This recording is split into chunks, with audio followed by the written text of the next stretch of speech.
Hi there, this is Dan Stewart from Bud's Imported Cars, the Jaguar Land Rover dealership in Oakville, Ontario. Wanted to do a quick video today on the 2023 Range Rover Sport. Lots of people have been asking me about how this stacks up against the previous generation Range Rover Sport, and the truth of the matter is the car is significantly different. It is way more refined. It is way quieter. It's more powerful. The sound deadening materials used to make this vehicle are significantly better. The car is better in every single way. Just doing a quick walk around so you can get a full view. The car is significantly changed from the back end. You can see the integrated exhaust at the bottom. Deployable door handles that were initially adopted by the Range Rover Velar back in 2018, so we now have that on all the Range Rover models now. This is the P400, which is one of my favorite engines. It's the mild hybrid, so that means it's got a 6-cylinder twin turbo engine and produces a really excellent amount of power and refinement at the same time.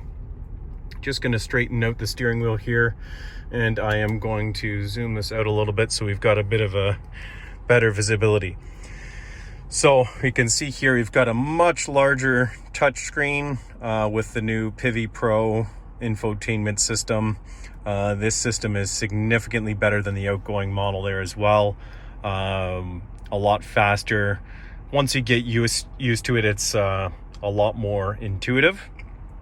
The entire dash and interior feel of the car is significantly better and enhanced. Lots of people have been asking about this too, which is like a fabric that comes on the sides of the doors. This is pretty much on every model iteration for 2023. I suspect that will change when we get some higher trims like the autobiography and the SVR. But yeah, this is like almost like a premium textile type of finish that's on all the doors. A little bit of differentiation. The power seats are now located on the door, so not on the side of the seat there at all anymore. And it's got this virtual instrument display panel, which is a little bit more 3D because it's sticking out, as opposed to the previous generation, which was a little bit more sunk in. The seats are significantly more comfortable too. A little bit more like cush to them, I would say. Like they're a little softer. Really nice seat design. They definitely enhance that. In particular, the feeling inside this car is just much more premium, and you can see that with the much higher starting price point that this car has, because the 2022 model started with an SE that started at about $86,000, and now we're starting at $101,700. So they are starting at a significantly higher trim, because the P400 used to be the highest of the 6-cylinder, and now that is the model that we are starting at. So they're kind of doing away with the base models of SE and HSE, and they're starting at what they call the R-Dynamic S, which is the previous generation's HST model.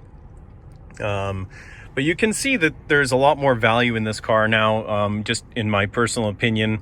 Even simple things like, let's say we're going to adjust the automatic air ride suspension. We do that now on the touchscreen. So if I tap on the vehicle, then I tap on ride height, you'll see we can adjust that just right here. So the car is just raising up to the standard ride height right now. Little things like this that just seem a little bit more intuitive and whatnot. There used to be a lot more configuration of the different settings that would happen with this menu right here. Now they've just kept this super simple. So you've got the info panel, the display layout, trip selection, and then certain vehicle settings. But vast majority of them now are down here. So if we tap on this little settings button on the bottom right, that's where you're going to configure a lot of different things on the vehicle. So if you want to customize your home screen, this is where you'll do it. This is where you'll adjust everything for the audio system. And then if I tap on all, this gets a little bit more technical with all the different settings on the vehicle. And this infotainment system is synonymous with pretty much every vehicle that we sell now. It was first introduced with the Land Rover Defender, and it was proven to be a very likable infotainment system. And I find that even just over the last 1 year, they've definitely improved it. It's a little bit quicker. You don't have all these like, you know, stalling, waiting, thinking times that some of the previous generations have.